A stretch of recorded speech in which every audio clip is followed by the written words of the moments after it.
Hello everyone and welcome to Life Begins at 20. My name is Mark and today we have episode 12 of Booster Pack Friday.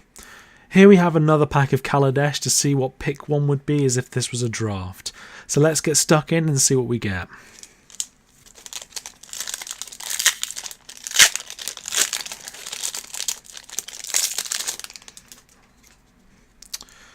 Okay, first up we've got Eddy Trailhawk. So for 1 and a white, we've got a flying 1/2.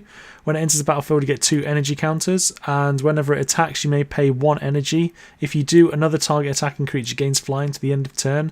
Really do like this card. It's got evasion on itself, and you can give evasion to another one of your creatures as well. Do like that. Next, we've got Eager Construct. So for 2, you get a 2/2 and enters the battlefield. Each player may scry 1. 2/2 for 2 is pretty good. You get a scry and so do they, so there is a plus side for you, but again, your opponent might find a little bit more use out of it. A little bit hit or miss there. Next up, we've got Malfunction. So for 3 and a blue, you've got an enchantment where you can either enchant artifact or creature. When it enters the battlefield, tap that permanent. Enchanted permanent doesn't untap during its controller's untap step, so you get to lock down one of their bigger creatures. Their mana abilities are still able to use, but locking down a bigger creature for 4 is actually going to be very useful. Morphis Squad's next. So for 3 and a black, you get a 3/1 with Menace and Fabricate 1. So for 4, you could have yourself a 4/2 with Menace, which is pretty good. Or depending if the situation counts for it, you could have a 3/1 and then a 1/1 servo as well. Again, it depends on the style of the deck you're going for and what the board state is at the time. So versatile card, do like that. Menace is always useful as well. Next, we've got Pressure Point. So for 1 and a white, you get to tap target creature and draw a card at instant speed. So that could be very useful if you're trying to attack someone. You can just tap their creature so it can't block. Draw a card as well. Pretty decent price for that. Next up, we've got Cogworker's Puzzle Knot. So when it enters the battlefield, you get to create a servo, and then you can sacrifice it for 1 and a white to create another one.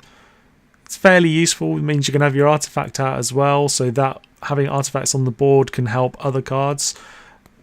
Fairly useful card. I mean, at the end of the day, if you're just going to have the basic use out of it, paying 4 for 2 1/1 servos is fairly expensive. Welding Sparks is next. So for 2 and a red, we've got an instant which deals X damage to target creature, where X is 3 plus the number of artifacts you control. Again, Cogworker's Puzzle Knot there is going to be very useful. Do like this card. It's a great piece of removal. Really do like that. Next up, we've got Cowl Prowler. So for 4 and 2 green, you've got yourself a vanilla 6/6. Fairly useful pick later on, just to have something big at the end of your curve, but not very exciting. Next up, we've got Built to Smash. So for 1 red, target attacking creature gets +3/+3 till the end of turn, and if it's an artifact creature, it gains Trample until the end of turn. This is far better, as you can tell, with an artifact creature. Nice little combat trick there. 3/3 might finish off one of their creatures if it's going to be blocking if it's bigger, and if you can get Trample in for some extra damage, great. Next up, we've got Wily Bandar. So for 1 green, you've got yourself a 1/1, and you can pay 2 and a green, and it gains indestructible to the end of turn. This is a pretty bad creature, to be perfectly honest. I personally wouldn't care about giving this indestructible. You could pump it up, I suppose, to make it a little bit more useful, but it's not great. For the first of our uncommons, we've got Underhanded Designs. So for 1 and a black, you've got an enchantment. Whenever an artifact enters the battlefield under your control, you may pay 1. If you do, each opponent loses a life and you gain a life, which is fantastic. I really like those types of cards. For 1 and a black, you get to sacrifice it to destroy target creature. Activate this ability only if you control 2 or more artifacts. I mean, if you're going to set yourself an artifact heavy deck that's in a control format, this is an absolute great card. I do love this. Next up, we've got Hazardous Conditions. So for 2, a black and a green, you've got a sorcery where creatures with no counters on them get -2/-2 till the end of turn. Green, you're going to get a fair few +1/+1 counters. They are available. Black, I think there are some cards as well that are able to give you +1/+1 counters. Fairly useful piece of removal. I mean, it's going to possibly wipe out everybody else's servos. You'd have to build a deck around this kind of card, or it's just a board wipe for you. I mean, I wouldn't necessarily first pick that. Next, we've got Spark of Creativity. So for 1 red, you've got a sorcery. We have choose target creature, exile the top card of your library. You may have Spark of Creativity, deal damage to that creature equal to the exile card's converted mana cost. If you don't, you may play that card until the end of turn. You may be able to get some bigger things in the later on in the deck, which are going to do a lot of damage to a creature. You could wipe something out for 1. That's the positive side of it. Or you've got yourself an extra card draw for 1, which you can then play. It's quite a useful card there.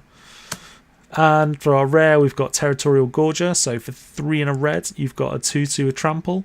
And whenever you get 1 or more energy counters, it gets +2/+2 to the end of turn. It relies heavily on energy. If you're going with that way of the deck, great. It's not exactly a bomb by any stretch of the imagination, so not necessarily going to be a first pick. Then we've got ourselves a Forest and a Servo. My top pick here is fairly straightforward with Welding Sparks. Instant speed removal that does 3 damage for 3 is perfectly good. If you manage to get yourself 1 artifact or more, you've managed to make this good card great. There were a few decisions to be made there, although they're more likely to be what you were hoping for to be wheeled round. Let me know in the comments section below what your pick 1 would have been. If you enjoyed the video, please hit that like button, and if you haven't already, hit the subscribe button as it's really helping the channel to grow. In the next video, we will be continuing the series MTG Cubed by taking a look at the cards in my cube, starting with white. Thank you all so much for watching, and I'll see you in the next video.